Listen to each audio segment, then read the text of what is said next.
Welcome to our special tax appeal webinar. I'm Ron Wilstein, a broker at Keller Williams Luxury Properties Worldwide in Park City, Utah. It's August 2014, and by now you have received your tax notice either from Summit County or from Wasatch County regarding your Park City or Deer Valley property. We're going to take a look at that notice, make sure you fully understand it, and if you qualify for a reduction in taxes because your property is either wrongly classified or it's been assessed a higher value than it should, we're going to show you how to save on your taxes. As a property owner and a taxpayer, you're certainly entitled to make sure that you're not paying more taxes than is fair. And it's very easy for the county assessor to attach too high of a value to your property, which would result in you paying too much. You can go to our website, thewilsteinteam.com/appeal my taxes, or to my website specifically designed for dealing with tax appeal at BuyParkCity.com. We're going to help you through this process if it's applicable in your situation. So let's start with the form. This is the standard form that you receive from Summit County. This is the notice that comes in August, and it is a precursor to your actual tax bill that will arrive in November and be due at the end of November. On this form, it identifies the type of property you have, last year's values, this year's value, and what you're likely to be paying for taxes. Let's take a look at it more carefully. The first area that I want you to look at on the form is under this heading of property tax, or property type I should say, and it will either classify your property as a primary improved residence or a non-primary improved property or non-primary land. Those are the only classifications available to you. If it's primary improved property, that means it's either your primary residence or it may be a property that you own and you're renting it out to someone else and it's their primary residence. It doesn't represent properties that are either second homes or they're in a rental program on a nightly basis. That doesn't qualify. It has to be someone's primary property. Now, where this is important as a classification is you get a 45% discount in your taxes if the property is either your primary residence or someone else's in a long-term rental scenario. If you happen to have a property where that's the applicable situation and you're wrongly classified, in other words, on this form, it says non-primary improved property, that means you're paying too much and you need to get that fixed because primary residence should be properly classified. This form in front of you here is the form from Summit County. It's a simple form. You simply fill it out and you indicate that this is your permanent full-time residence or that's not your residence but you have a long-term lease. Check the appropriate box, sign it, send it in, and the county will adjust your taxes, and by the time the final bill comes out, that's going to save you a lot of money. Cut your taxes almost in half if you've been wrongly classified. So that's the first thing to look for. Now, if your property is raw land, you can't do anything about it. If your property is rented on a long-term basis or it's exclusively a second home, you can't do anything about it. But in the situation that I've just described, let's make sure that you're getting that tax savings. To receive the required forms, you simply go to BuyParkCity.com, and I'm going to show you that website in a moment, show you how to get everything that you need in order to adjust your taxes. Now, let's take a look at property values. Here we've circled what last year's market value is. This is based upon last year's taxes. It's there on the form, and you want to start there and take a look at that, and then look directly to the right of that, and you'll see this year's market value. It may have gone up, it may have gone down, it may have stayed the same. The important thing is when you look at that number, do you feel that that's a proper representation of the value of your property? Now, do keep in mind this is not your property in August or September of 2014. This is the value of your property on January 1st, 2014.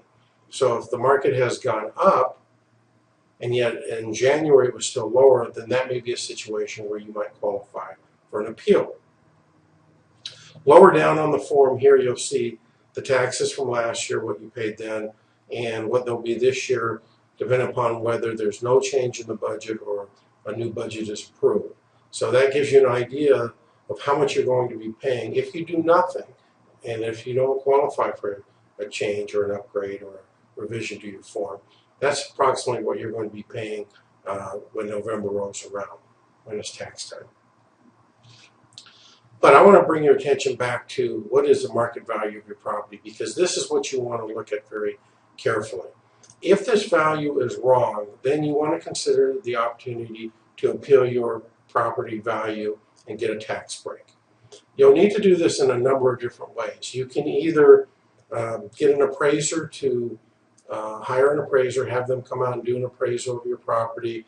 Again, you need to make sure you tell them, I need to know what the value of the property is as of January 1st. And if they assign a lower value, you could submit that appraisal to Summit County. They'll look at that and in all likelihood adjust the value on your property. Appraisal may run you $500, $700. That's one option. If you, by the way, have purchased your property either in the first quarter of 2014 or near the end of 2013, you could bring in your settlement statement from that purchase, and usually the county will look at that and adjust your valuation to what you paid for the property. Where it gets tricky is if you've owned the property a longer period of time, then what you need to do is either gather or have someone gather for you the history of similar properties to yours that sold near the end of last year, so that we can get a value as of January 1st of 2014. It requires a bit of digging to go back in time, but that's what you're going to need in order to make a case for your property being valued differently. You can go through kind of the painstaking efforts to do that, or if you want to utilize our assistance, that's why we created this website. Here's a snapshot of the website. It's BuyParkCity.com, and it's designed to help you. Let me just take you to the live site. Here it is, and it's very straightforward. It tells you a bit about us, but you can go down to frequently asked questions, and usually just about any question that you might ask regarding your tax appeal is going to be answered here. Whether it's, can I appeal my own tax appeal? If I don't want to do it, what other options are available? Are there any guarantees? What are my risks of appealing my taxes? It's all spelled out here quite clearly and upfront for you. What we offer to anyone who wants to take advantage of our service is the ability to do all the work for you, to do the research going back into last year, look at closed sales, put together a whole argument, present it to Summit County Tax Assessor, and make a case for lowering the valuation that's been assigned to your property. There is a cost for it. The cost is $189, but it's important that you realize that the way we offer this service is if we don't save you money from a tax point of view, then there is no charge for you in this effort at all. Our goal is to help you, and if we can't do that, we're not interested in collecting any money from you. So we offer a 100% risk-free tax appeal service. As I mentioned, the initial cost is $189 to make an application. If we find out that you either do not qualify for a reduction or you qualify and we make a case and we are not successful at winning the case before Summit County Tax Assessor, you'll get your money back. If we are successful, we do collect a fee. We call it our success fee, and it equals 1/3 of the savings that we saved you. And it's a one-time fee. Hopefully the change that they've made will continue into the years. Sometimes it does, sometimes it frankly doesn't. But that's basically our fee. So if we're not successful at saving you money, you get your money back. If we are, we take 1/3 of the success that we saved you. And that's how it basically works. We're here to help you, and you can contact us toll-free at 1-800-535-0151 or email me, Ron, at thewilsteinteam.com. Before I sign off, I just want to give you a market update. It is August 2014, and let's just talk about what's been happening in the Park City real estate market as of today. Again, this is not data for your tax appeal, but does let you know what's happening in the Park City real estate market. Over the past 12 months, there's been 1,338 sales in Park City. This consists of homes, condos, and vacant land combined, and that's actually up about 2% or 20 sales from the same time last year, going back and looking at the past 12-month period. I've broken it down here so that you can see the allocation of what's been happening in terms of number of sales for homes, condos, and for lots. The number of home sales are actually down, and this is for the period of August 2013 through July 2014. Sales dropped 7% from 558 sales the previous years to 517, and that in part is because our inventory is very low. And if you don't have the properties to sell, you're not going to have the sales. Condominium sales are actually up by 6% from 568 sales to 604, and lots are up 13%, and that's a climb from 192 the previous year to 217 this year. In part because our inventory of homes is down, people are turning to lots to build their own home on it, and that's accounting for that. Let's break this up into homes, and I like to break it up into the Park City city limits and the Snyderville Basin, which is sort of the county area of Park City. Number of sales down 16% in the city limits from 193 sales to 162. Slightly down by 3% in the county areas. 365 sales dropped by 10, 355. Again, the limited inventory is influencing that. When we turn to condominiums, they're up either slightly in the city limits by 5 sales or 1%, 347 closed sales the previous year, 352 this last 12-month period. But in the Snyderville Basin, it's up 14% from 221 sales to 252 sales. So the condo market for sales is stronger in the Basin area. And when we look at lot sales, in the city they're down by 25% from 51 sales to 38 this past 12-month period. But do keep in mind, we have limited vacant land here within the city limits, and that's accounting for it. It's down 25%, however, those are the facts. In the county, however, they are up 27% with 179 sales this last 12-month period compared to 141 the year before. So what's happening with prices? Everybody always wants to know about that. Within the city limits, home prices are up 21%. How about that for appreciation? The median price within the city limits was $1,115,000.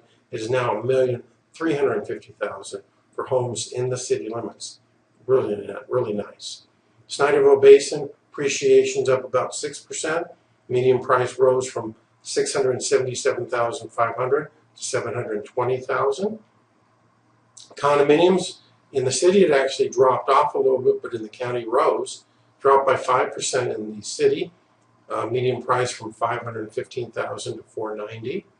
Whereas in the Snyderville Basin, it rose from $310,000, up 8% to $335,000.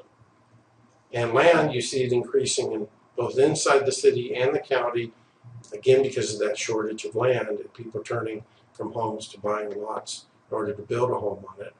In the city limits, the median lot price was $580,000. Now it's up $630,000, increase of $50,000 or 9%. In the county, we see it climbing from $250,000 all the way to $323,500. So the increase is actually larger than what we saw in the city. It's 72 or 73,500. That's up 29%. Some people have been sitting on land not wanting to sell it. Now prices are firming up, and this may be the right time to sell it. Well, if you're curious about your property, I offer a free property value consultation. You can either call me toll-free 800-535-0151, send me an email, ron@thewilsteinteam.com, or you can actually go to my website, and let me just take you there real quickly. It's BuyParkCityRealEstate.com or thewilsteinteam.com. Both will take you to our site. I'm now looking at the home page with you, and it scrolls into different images. You can do a search, and then lower down on the page, and I'll just raise it up here, are some of our webinars and other properties that we're listing. But if you just come to this section here that says learn what your property is worth in today's market, take a second, and it's a little more than a second, but it's less than a minute. Fill this out. At the bottom of it, hit the submit form, and I'll receive a form, and I will contact you, arrange, and get you a free market consultation so you'll know what the value of your property is in today's marketplace. So it's real simple. Phone call, email, or go to the website and fill out the form. But if you have any questions, I'm here to answer them. If you want a phone call, let me know your number and best time to call you, and I'm happy to answer any questions you may have about the Park City market or about potentially appealing your tax valuation. Thank you for watching this webinar, and I bid you a good day.